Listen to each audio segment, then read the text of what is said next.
बिना किसी विशेष परहेज व दवा के तेजी से मोटापा घटाने का आश्चर्यजनक तरीका। वास्तव में देखा जाए तो आज दुनिया में सबसे ज़्यादा फैली हुई बीमारी कोई है तो वो है मोटापा।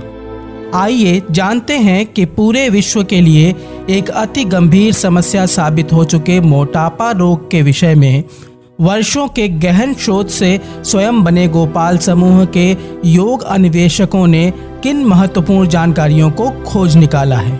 कई विशेषज्ञों का मानना है कि आज दुनिया के लगभग 40% लोग मोटापे का शिकार हो चुके हैं और वर्ल्ड हेल्थ ऑर्गेनाइजेशन WHO की एक रिपोर्ट भी यही साबित करती है कि आज दुनिया में लगभग 250 करोड़ लोग मोटापे का शिकार हो चुके हैं, जो विश्व में फैली हुई किसी भी अन्य महामारी की तुलना में कई गुना ज़्यादा है। आमतौर पर माना जाता है कि अगर आप अपनी शरीर की लंबाई के हिसाब से निर्धारित वजन से 5 से 7 किलो ज़्यादा हैं तो आप मोटे हैं। मोटापे की वजह से कई तरह की शारीरिक व मानसिक तकलीफ़ें झेलनी पड़ती हैं, इसलिए लगातार प्रयास करना चाहिए कि शरीर का बढ़ा हुआ वज़न वापस कम हो जाए। सबसे पहले ये जान लीजिए कि मोटापा भी एक बीमारी होती है, ठीक उसी तरह जैसे शरीर की अन्य बीमारियां जैसे डायबिटीज़, हाई या लो ब्लड प्रेशर, किडनी या लीवर प्रॉब्लम्स, गंजापन, गठिया, कैंसर आदि होती हैं। पर आमतौर पर लोग मोटापा को सिर्फ अनुचित खान पान या लापरवाही भरी दिनचर्या से जोड़कर देखते हैं, पर वास्तव में ये मानव के मेटाबॉलिज्म से संबंधित एक रोग है जो कभी भी किसी को भी हो सकता है। अगर आदमी का मेटाबॉलिज्म सही है तो वो चाहे कितना भी तला भुना गरिष्ठ भोजन खाए, रहेगा हमेशा दुबला ही। पर अगर आदमी का मेटाबॉलिज्म सही नहीं है तो उसके द्वारा कम तेल घी का भोजन खाने से भी वजन बढ़ने लगता है। इसलिए कहावत है कि मोटे लोगों को पानी भी घी की तरह लगता है। हालांकि आमतौर पर लोग हर तरह की बीमारियों के मरीजों को सहानुभूति की दृष्टि से देखते हैं, लेकिन किसी मोटापे के शिकार व्यक्ति को देखते ही लोगों को आश्चर्य मिश्रित हंसी आने लगती है, जो कि गलत बात है, क्योंकि भगवान ने किसी के शरीर को भी परफेक्ट नहीं बनाया है।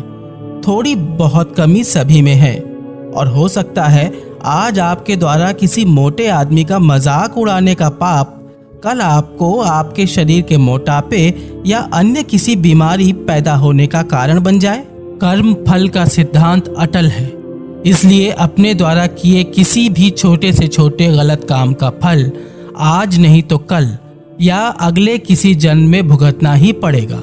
यहाँ पर कर्म फल के सिद्धांत को इतना विस्तार से इसलिए समझाया जा रहा है क्योंकि परम आदरणीय संत जनों के आशीर्वाद द्वारा प्राप्त जानकारी अनुसार आमतौर पर कुछ मुख्य कर्म ऐसे होते हैं जिन्हें इस जन्म में या पूर्व के किसी जन्म में करने पर मोटापा की समस्या पैदा होते हुए देखा गया है। इसलिए ऐसे कर्मों को करना तुरंत छोड़ देना चाहिए।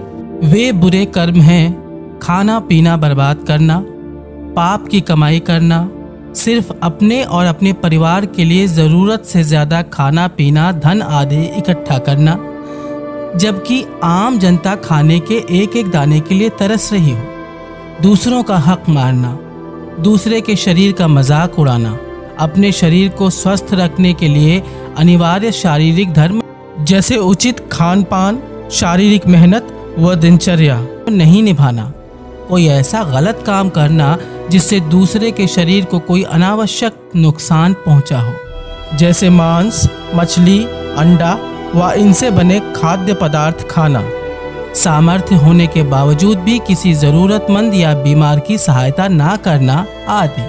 अब जैसे कुछ लोग यहाँ पूछ सकते हैं कि कैसे किसी की सहायता ना करने से मोटापा पैदा हो सकता है, तो इसका उत्तर यही है कि सभी बीमारियों से ग्रसित मरीजों की ही तरह एक मोटापे से ग्रस्त मरीज की उसके माता पिता, भाई बहन, पति पत्नी, रिश्तेदार, मित्र आदि भी सामर्थ्यवान होते हुए भी उसकी कोई सहायता नहीं कर पाते और उसे आखिरकार अपनी कठिन दिनचर्या का पालन खुद ही करना होता है। जैसे ढेर सारे परहेजों के साथ साथ उसे ढेर सारी शारीरिक मेहनत करनी होती है, वो भी कई कई महीनों तक, जो कि एक आम इंसान के लिए सोचना भी मुश्किल होता है। वैसे ये जरूरी नहीं कि सिर्फ पीछे बताए गए बुरे कर्मों या इनसे मिलते जुलते हुए बुरे कर्मों को करने से पैदा हुए पाप की वजह से ही मोटापा पैदा हो, क्योंकि भगवान की बनाई हुई इस विचित्र दुनिया में अन्य हजारों ऐसे उदाहरण सुनने को मिलते हैं जो बड़े ही अजीब होते हैं। जैसे प्राप्त जानकारी अनुसार पूर्व जन्म चिकित्सा पद्धति यानी पास्ट लाइफ थेरेपी के विश्व प्रसिद्ध डॉक्टर ब्रायन विज ने अपनी पुस्तक में सारांश रूप में बताया है कि कैसे एक महिला अपने जिद्दी मोटापे रोग का कारण जान पाई। जब उसने तंद्रा अवस्था में अपने पूर्व जन्म में जाकर देखा कि वो पूर्व जन्म में अत्यंत सुंदर थी, जिसकी वजह से कई पुरुष अक्सर उसे तंग किया करते थे, इसलिए उसे पूर्व जन्म में अपनी ही सुंदरता से नफरत व डर पैदा हो गया था और इसलिए वर्तमान जन्म में उसका शरीर अपने आप मोटा होने लगा था ताकि वो किसी को सुंदर न लग सके।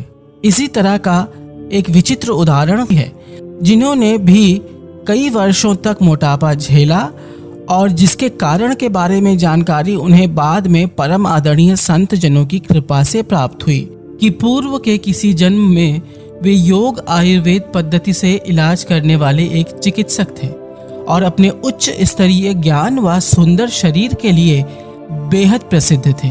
इसी वजह से उनसे सलाह लेने के लिए दूर दूर से मरीज आते थे। वो चिकित्सक अपने पास आने वाले सभी रोगियों को इलाज का तरीका बताकर निर्देश देते कि आप एकदम नियम पूर्वक इस इलाज को करेंगे तो आप निश्चित अपनी बीमारी से मुक्त हो जाएंगे।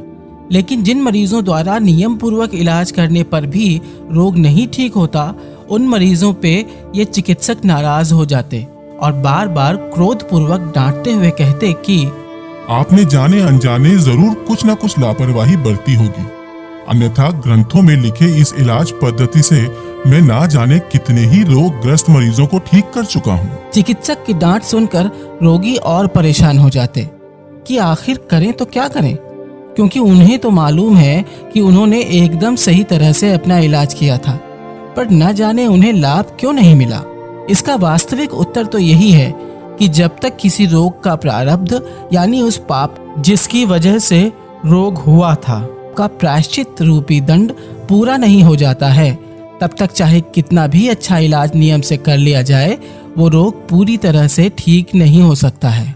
पर अपने ज्ञान के अहंकार में प्रारब्ध जैसी किसी चीज की सत्ता को नकारते हुए सिर्फ और सिर्फ कर्म की महिमा को मानने वाले वे चिकित्सक मरीजों के रोग ठीक न होने की असली वजह सिर्फ और सिर्फ उन मरीजों द्वारा उनके कर्म यानी इलाज में हुई जानी अनजानी लापरवाही को ही मानते थे। और बेचारे वे मरीज भी उन चिकित्सक के क्रोध को भी चुपचाप सह लेते थे, क्योंकि उन चिकित्सक ने अपने ज्ञान से अब तक ना जाने कितने ही अत्यंत बीमार मरीजों के शरीर को भी पूर्णतः स्वस्थ, सुंदर व सुखमय किया था। जैसा कि हमने ऊपर बताया कि कर्म फल का सिद्धांत अटल है और इसी वजह से उन चिकित्सक को इस मानव जन्म में कई वर्ष तक मोटापा झेलना पड़ा और इस मोटापे को दूर करने के लिए उन्होंने कई बार बेहद परहेज युक्त कड़ी दिनचर्या निभाई, पर उनका वजन कम होने का नाम ही नहीं ले रहा था।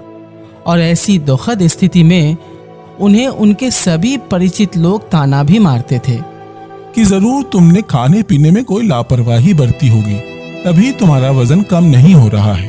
पर वास्तविकता तो केवल उन्हें पता थी कि वे चाहे कितनी भी कड़ाई से परहेज व एक्सरसाइज आदि करें, पर उनका वजन है कि कम होने का नाम ही नहीं ले रहा है। बार बार सही तरीके से इलाज करने के बावजूद भी उनका वजन कम ना होना और इसकी वजह से उनके मन में जो बार बार हैरानी व परेशानी पैदा होना, ये उसी का प्रायश्चित था जो हैरानी व परेशानी उनके द्वारा पूर्व जन्म में उन मरीजों को होती थी जो बार बार ठीक तरीके से इलाज करने के बावजूद भी रोग मुक्त नहीं हो पाते थे और चिकित्सक से डांट भी सुनते थे। इस तरह का एक उदाहरण हमें महाभारत काल में भी देखने को मिलता है, श्री विदुर जी के रूप में।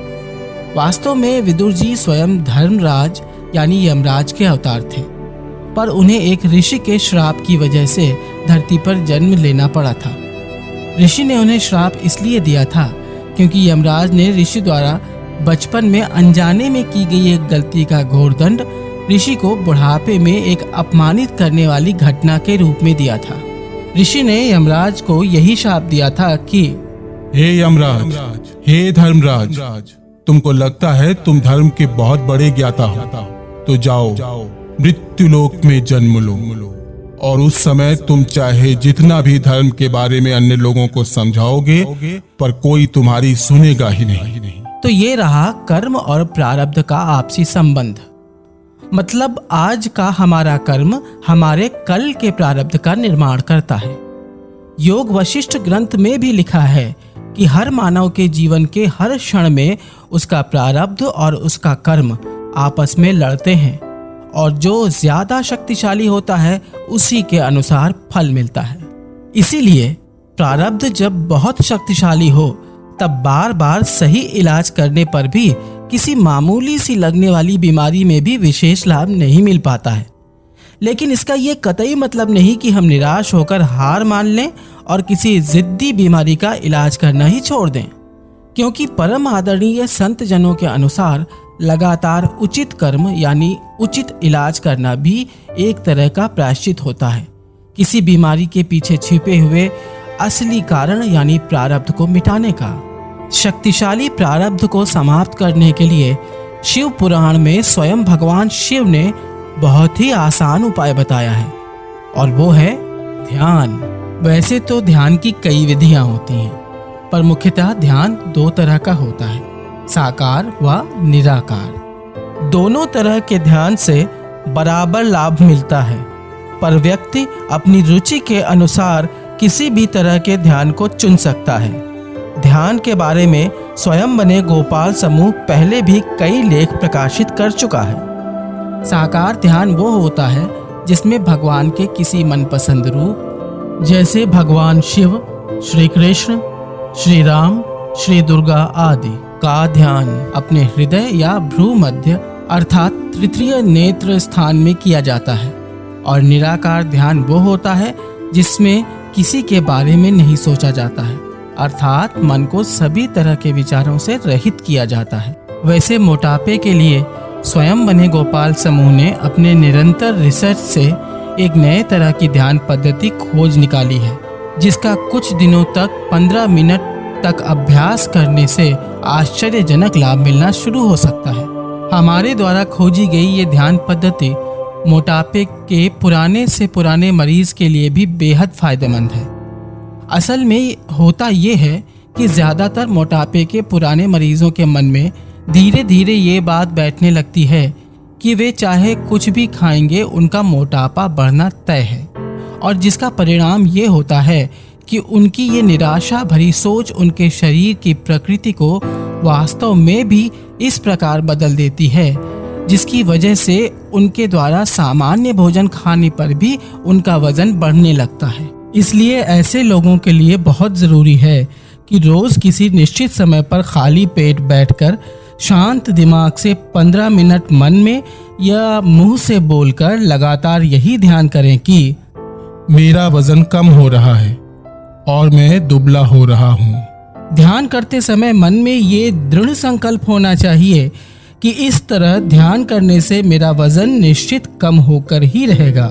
हमने इस ध्यान के पीछे का सिद्धांत जो खोज निकाला है उसे आप आसान भाषा में इस तरह समझ सकते हैं कि जैसे कि किसी भी कंप्यूटर में दो तरह की मेमोरी होती है, पहली रैम और दूसरी हार्ड डिस्क। उसी तरह हमारे मस्तिष्क में मुख्यतः दो तरह की मेमोरी होती है, एक चेतन मन और दूसरा अचेतन मन।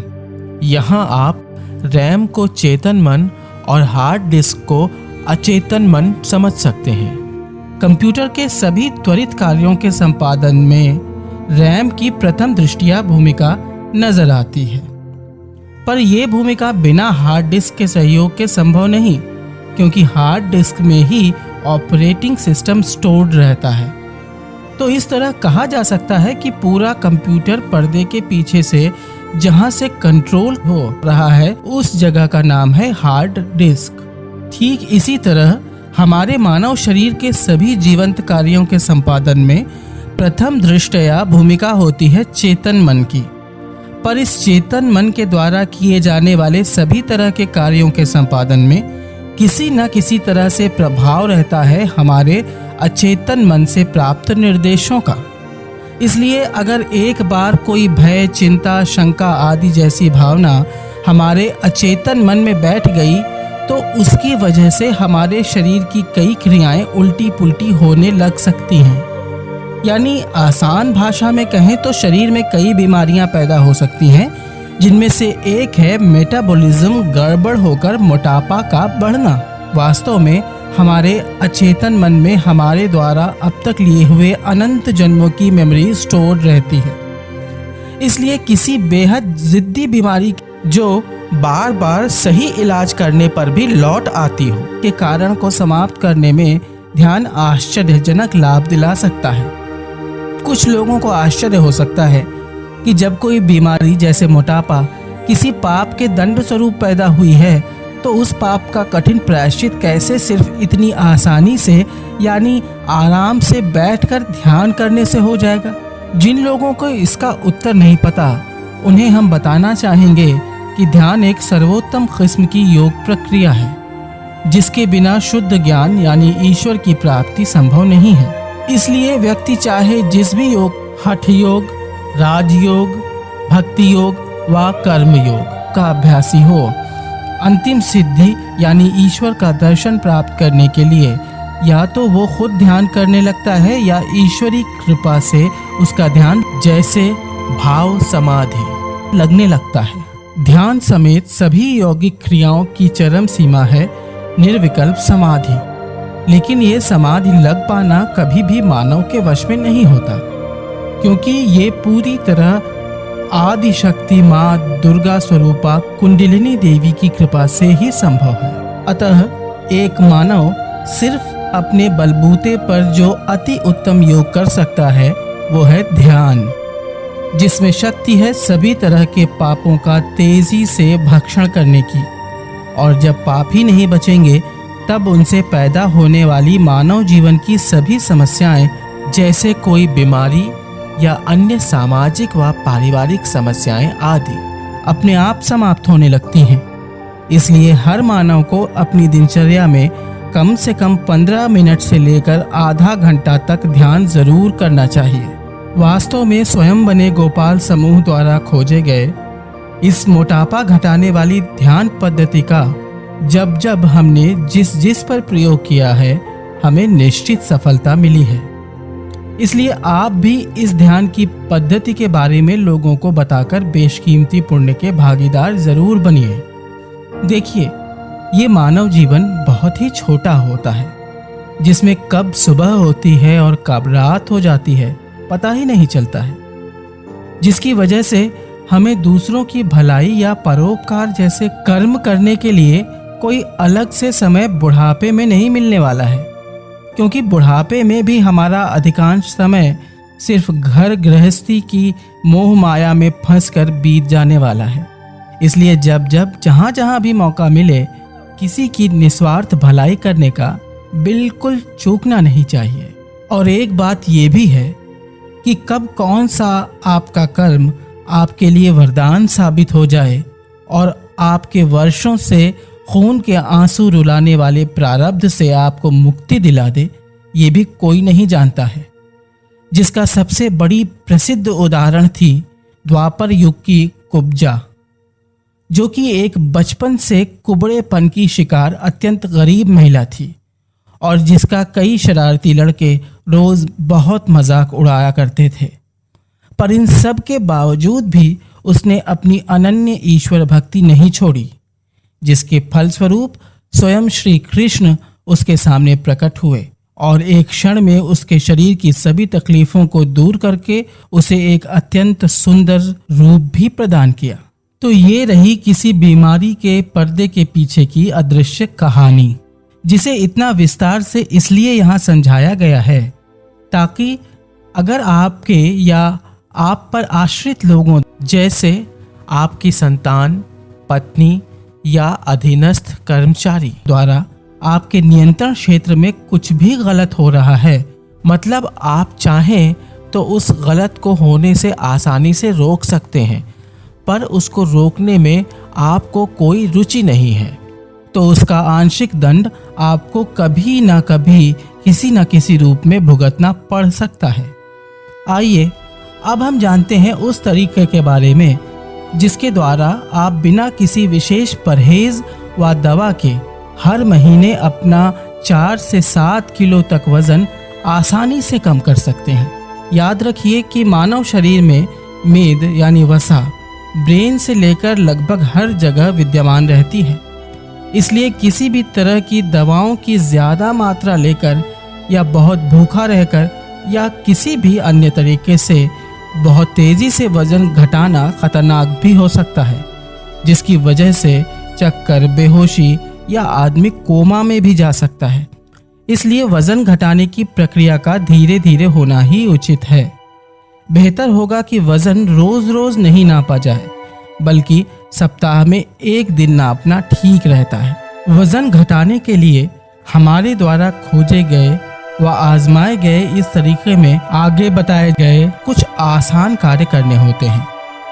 सुबह नहाने से पहले पूरे शरीर की विधिवत मालिश करें, जिसमें कम से कम 10 मिनट तो लगेगा ही।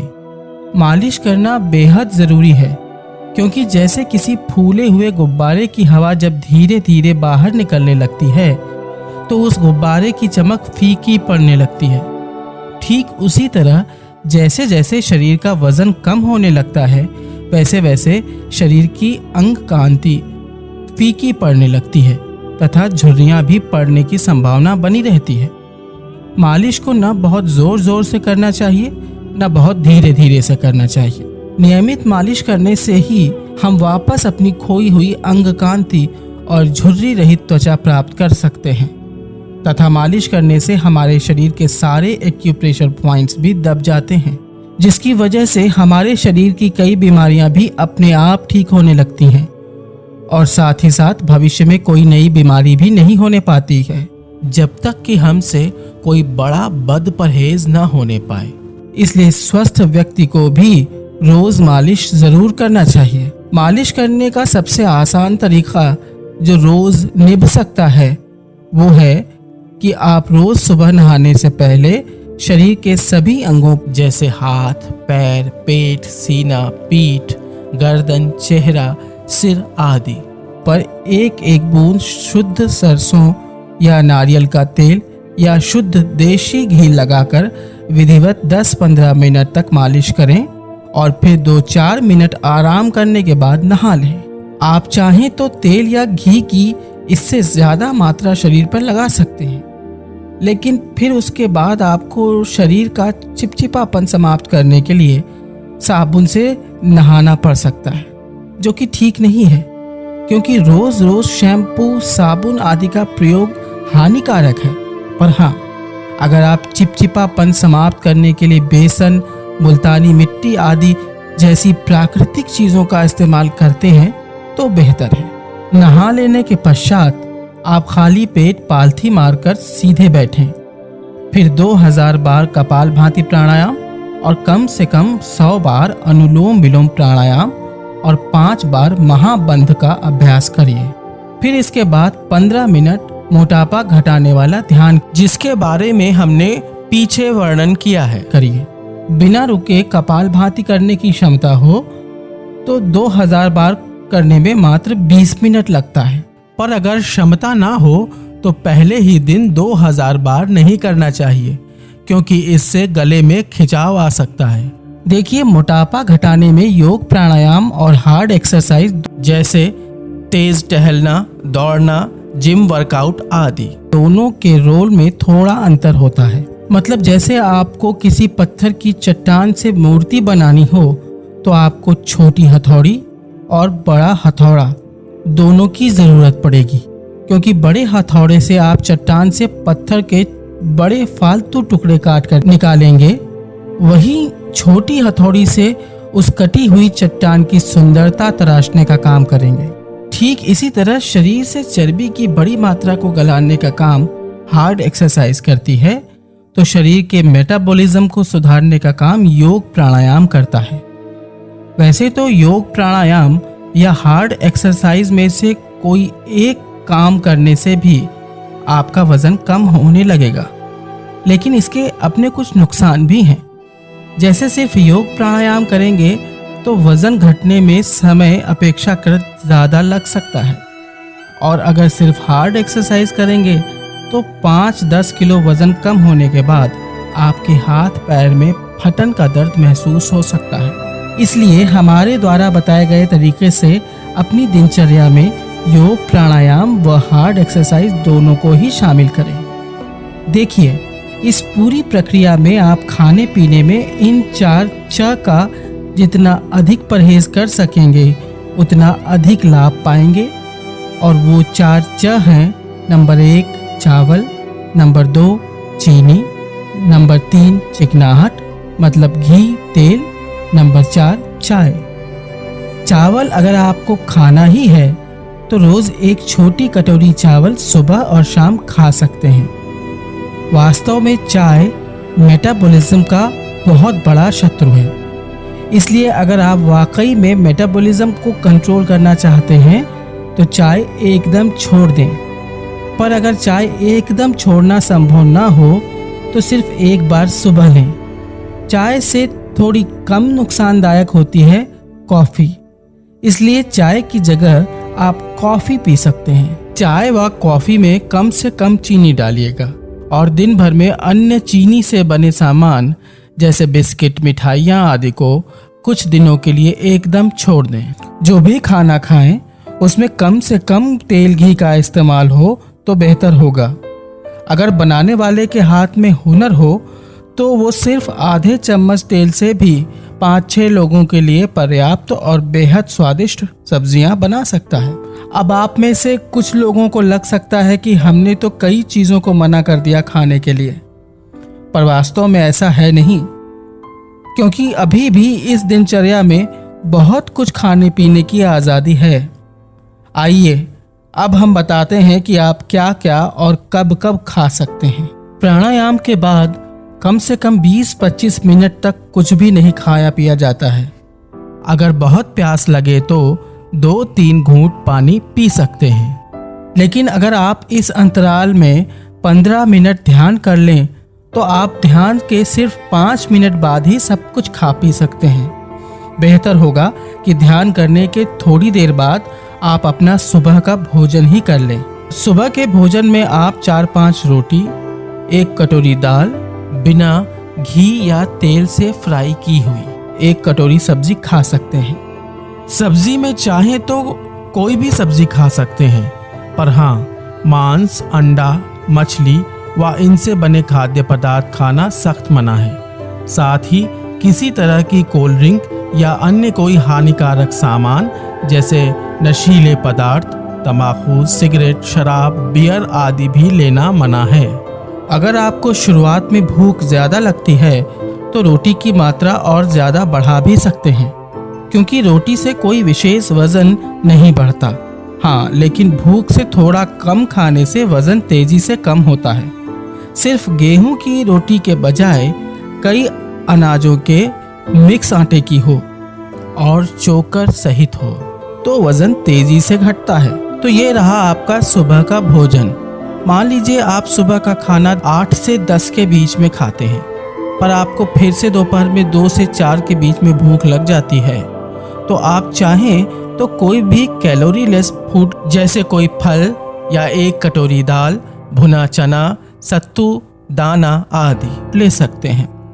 लेकिन अगर इससे आपकी भूख नहीं शांत हो रही है तो आप फिर से रोटी सब्जी खा सकते हैं। स्वयं बने गोपाल समूह द्वारा खोजी गई इस विधि में यही तो फायदा है कि आपको अपनी भूख को ज़्यादा मारना नहीं पड़ता है।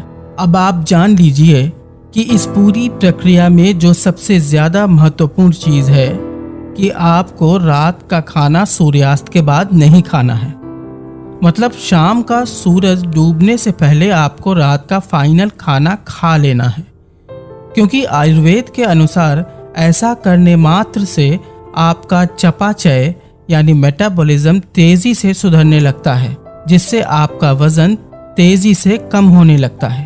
पर जिन लोगों के लिए शाम का भोजन सूर्यास्त से पहले खा पाना किन्हीं कारणों से संभव ना हो, वे शाम का खाना अधिकतम रात 8 बजे तक खा लें।